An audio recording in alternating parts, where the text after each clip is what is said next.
छत्तीसगढ़ में हुए शराब घोटाले की जांच कर रही प्रवर्तन निदेशालय ने बड़ी कार्रवाई करते हुए सुकमा जिले के कांग्रेस कार्यालय को अटैच कर दिया है।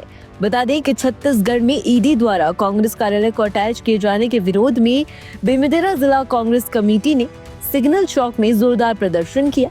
जिला अध्यक्ष आशीष छाबड़ा के नेतृत्व में कांग्रेस कार्यकर्ताओं ने बेमेतरा में ईडी का पुतला दहन किया और सरकार के खिलाफ जमकर नारेबाजी की। इस कार्रवाई के बाद छत्तीसगढ़ में राजनीतिक तूफान थमने का नाम नहीं ले रहा है। ईडी की इस कार्रवाई के बाद छत्तीसगढ़ की सियासत गर्मा गई है। कांग्रेस पार्टी इस एक्शन को राजनीतिक षड्यंत्र बताते हुए सड़कों पर उतर आई है। कांग्रेस ने प्रदेश के सभी जिला मुख्यालयों पर ईडी और केंद्र सरकार का पुतला फूंककर विरोध प्रदर्शन किया। प्रदर्शनकारियों ने आरोप लगाया कि केंद्र की भाजपा सरकार स्वतंत्र जांच एजेंसियों का दुरुपयोग कर रही है और विपक्ष को दबाने की साजिश कर रही है। कांग्रेस जिलाध्यक्ष आशीष छाबड़ा ने कहा कि देश में पहली बार किसी राजनीतिक दल के कार्यालय को जांच एजेंसी द्वारा अटैच किया गया है, जो लोकतंत्र के लिए गंभीर खतरा है। देखिए, भारतीय जनता पार्टी की सरकार जिस तरीके से स्वतंत्र एजेंसियों का दुरुपयोग कर रही है, ईडी के माध्यम से जिस तरीके से कांग्रेस के संगठन को दबाने का काम भारतीय जनता पार्टी की सरकार विपक्ष की आवाज को दबाने का काम कर रही है।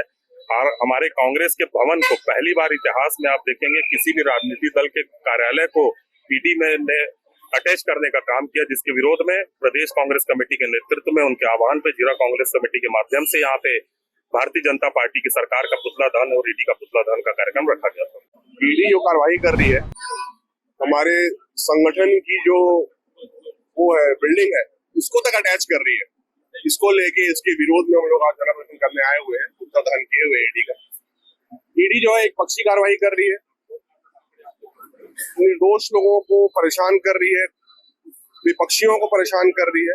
भाजपा जो विपक्ष की आवाज दबाना चाहती है, नरेंद्र मोदी जो है वो विपक्ष को जिंदा नहीं रहने देना चाहते हैं ताकि वो अपनी मनमानी चला सके। देश में जैसा जंगल राज चाहते हैं वैसा जंगल राज चला सके, ये हम नहीं होने देंगे। बता दें कि इस दौरान कांग्रेस कार्यकर्ताओं में आक्रोश देखने को मिला। बड़ी संख्या में पदाधिकारी एवं कार्यकर्ता विरोध प्रदर्शन में शामिल हुए। वहीं सुरक्षा के लिहाज से पुलिस बल की भी तैनाती की गई थी। वहीं शराब घोटाले की जांच कर रही ईडी ने भूपेश सरकार में आबकारी मंत्री रहे कवासी लखमा के सुकमा और रायपुर स्थित बंगलों को भी सीज कर दिया है। ईडी का मानना है कि मंत्री रहते हुए कवासी लखमा ने शराब घोटाले से मिले पैसों से सुकमा जिले में कांग्रेस कार्यालय बनवाया था। साथ ही लखमा के बेटे के मकान भी इसी घोटाले के कमीशन के पैसों से बने थे। इसी आधार पर ईडी ने इन संपत्तियों को अटैच किया है। इस मामले में छत्तीसगढ़ प्रदेश कांग्रेस अध्यक्ष दीपक बैज ने कहा कि बीजेपी सरकार विपक्ष की आवाज दबाने की जांच एजेंसियों का दुरुपयोग कर रही है। सुनिए दीपक बैज ने और क्या कुछ कहा। देखिए, जिस तरह से सेंट्रल एजेंसियां भारतीय जनता पार्टी के इशारे पे काम कर रही है, घोर आपत्तिजनक है। हम मेल के माध्यम से सूचना मिली कि सुकमा कांग्रेस कार्यालय को अटैच किया गया है और साथ ही पूर्व मंत्री और विधायक कवासी लखमा जी की संपत्तियों को अटैच किया गया है।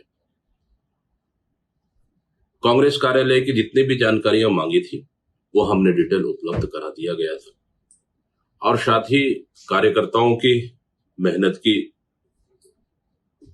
से बना कांग्रेस भवन है। इस तरह से राजनीतिक द्वेष के साथ कार्रवाई मैं समझता हूं कि बिल्कुल भी उचित नहीं है।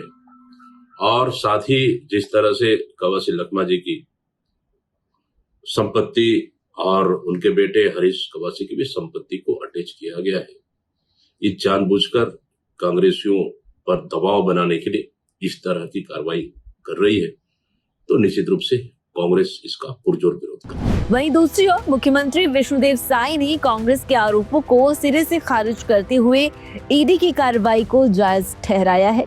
उन्होंने कहा कि भूपेश सरकार के दौरान कांग्रेस ने 5 साल तक भ्रष्टाचार किया, जिसकी जांच अब हो रही है। दोषियों पर कार्रवाई होगी। अगर कांग्रेस को लगता है कि अन्याय हुआ है तो वो न्यायालय का दरवाजा खटखटाए, दरवाजा खुला है। विपक्ष में रहकर कांग्रेस का यही रवैया रहेगा। सुनिए क्या कुछ छत्तीसगढ़ के मुख्यमंत्री विष्णुदेव साय ने कहा।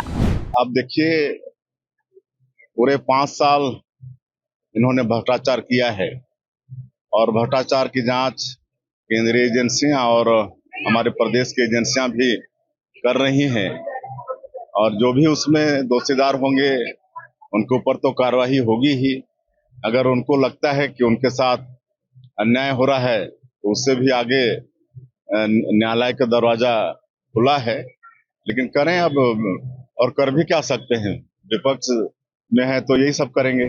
फिलहाल खबरों में इतना ही। ऐसी और तमाम खबरों के लिए देखते रहिए भारत एक्सप्रेस छत्तीसगढ़। नमस्कार।